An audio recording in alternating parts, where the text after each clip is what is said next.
ब्रह्मा जी बोले, हे नारद, भगवान सदाशिव की आज्ञा पाकर विष्णु भी कुछ देर पश्चात अंतर्ध्यान हो गए और उन्होंने संपूर्ण लोक को ब्रह्मांड से पृथक कर दिया। अस्तु, उन्हीं सदाशिव की कृपा से शक्ति को प्राप्त कर मैंने ब्रह्मांड अर्थात सर्वोत्तम सृष्टि को उत्पन्न किया। अब मैं तुमसे जीवों की उत्पत्ति का वर्णन करता हूँ कि वे प्रकृति और पुरुष द्वारा किस प्रकार उत्पन्न होते हैं। जब भगवान सदाशिव और उनकी परम शक्ति प्रकृति ने इच्छा की कि उनकी इच्छा द्वारा सर्वप्रथम बुद्धि की उत्पत्ति हुई, उस महत्व से अहंकार एवं अहंकार से सतोगुण, रजोगुण तथा तमोगुण की उत्पत्ति हुई। इन तीन गुणों द्वारा पृथ्वी एवं आकाश उत्पन्न हुए। इसी प्रकार क्रमानुसार देवता, मनुष्य आदि योनियों की उत्पत्ति हुई। फिर मैंने भगवान सदाशिव के चरणों का ध्यान धरकर सर्वप्रथम सनक, सनंदन, सनातन, सनत कुमार एवं ऋभु इन 5 मनुष्यों को उत्पन्न किया। ये सब भगवान सदाशिव का ध्यान धरने के अतिरिक्त और कुछ नहीं जानते थे। इन्होंने मुझसे यह कहा कि हम लोग सृष्टि उत्पन्न करने का काम नहीं करेंगे। इस अवज्ञा को देखकर मुझे उनके ऊपर बहुत क्रोध आया, परंतु विष्णु जी के समझाने पर मैंने उस क्रोध को शांत कर लिया। तत्पश्चात मैंने परिश्रम पूर्वक बहुत समय तक तपस्या की, परंतु जब उस तपस्या का कोई फल ना निकला तो मुझे अपने मन में बहुत आश्चर्य हुआ। उस समय मैं भगवान सदाशिव की माया से ऐसा भयभीत हुआ कि मेरे नेत्रों से आंसुओं की बूंदें टपकने लगी। इस समय भगवान सदाशिव ने दयालु होकर मुझे सद्बुद्धि प्रदान की, जिससे मेरे हृदय में यह इच्छा उत्पन्न हुई कि यदि भगवान त्रिशूल पानी ही मेरे पुत्र होकर जन्म ले तो संपूर्ण कार्य स्वयं ही सिद्ध हो जाएंगे।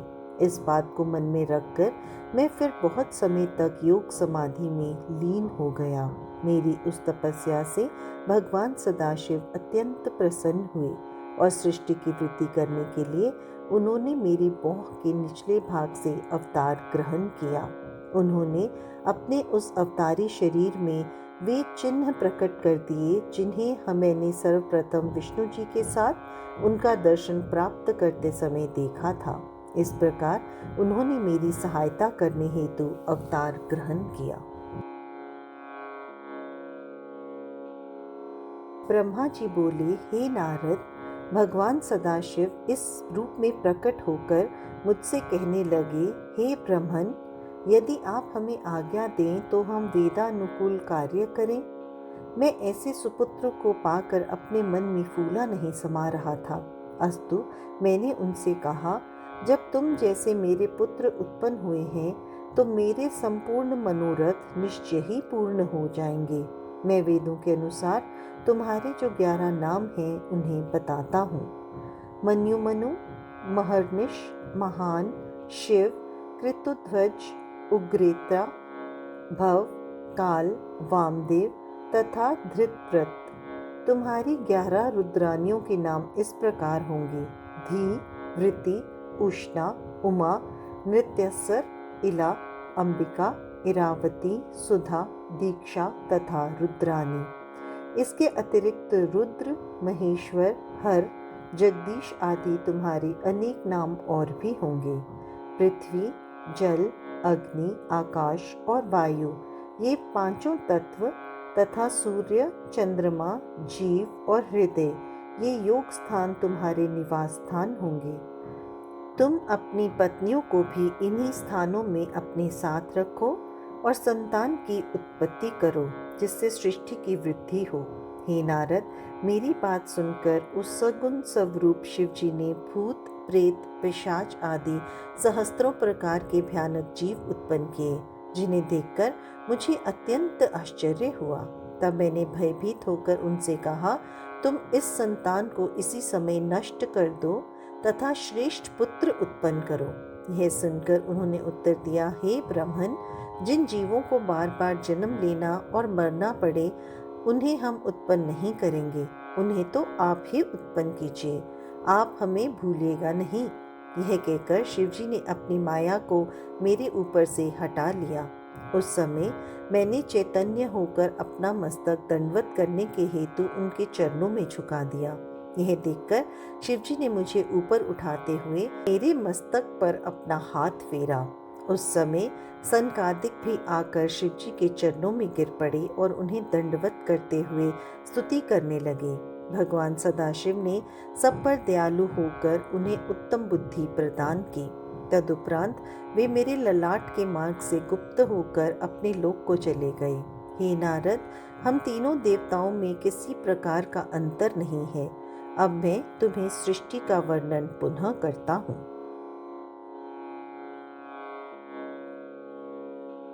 ब्रह्मा जी बोले, हे नारद, भगवान सदाशिव की आज्ञा पाकर मैंने सर्वप्रथम पृथ्वी, आकाश आदि 5 तत्व, पर्वत, मूल एवं कला आदि को उत्पन्न किया।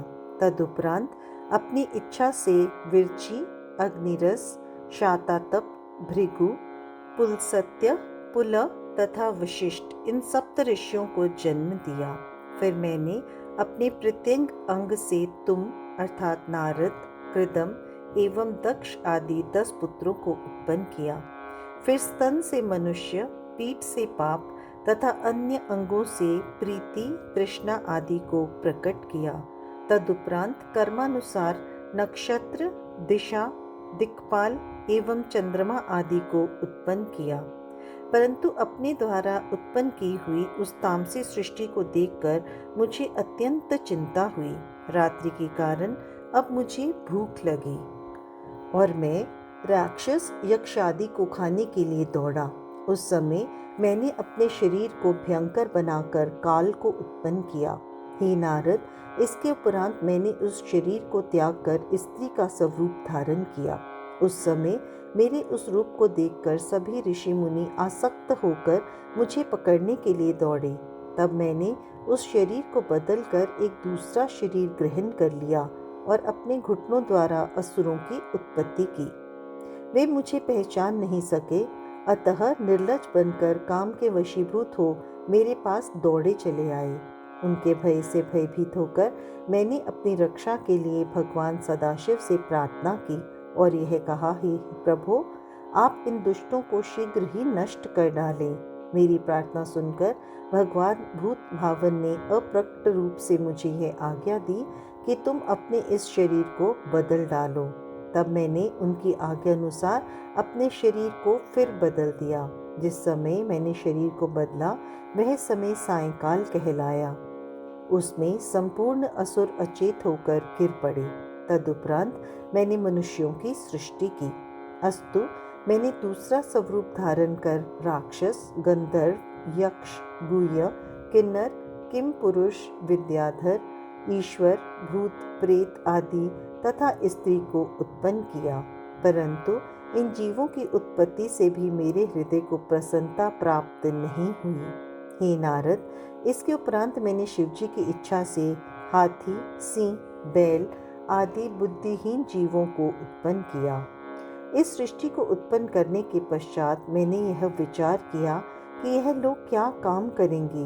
यह सोचकर जैसे ही मैंने श्री शिवजी का ध्यान किया तो चारों वेद उसी समय मेरे द्वारा उत्पन्न हो गए। उनसे मैंने धनुर्विद्या, गान विद्या एवं संपूर्ण कथाओं से युक्त पुराणों को, जिन्हें पंचम वेद कहा जाता है, उत्पन्न किया। इसके बाद मैंने संपूर्ण आश्रम अर्थात ब्रह्मचर्य, ग्रस्त, वानप्रस्थ, संन्यास एवं व्रत, धर्मशास्त्र, नीति, मोक्ष, धर्म, अर्थ, काम तथा वैद्यक शास्त्र को उत्पन्न किया। इस प्रकार मैं जब संपूर्ण सृष्टि कर चुका तब विष्णु उसका पालन करने लगे एवं शिवजी पृथ्वी को स्थिर रखने के कार्य में संलग्न हुए। हे नारद, सृष्टि की उत्पत्ति का यह वर्णन अत्यंत सुख प्रदान करने वाला है।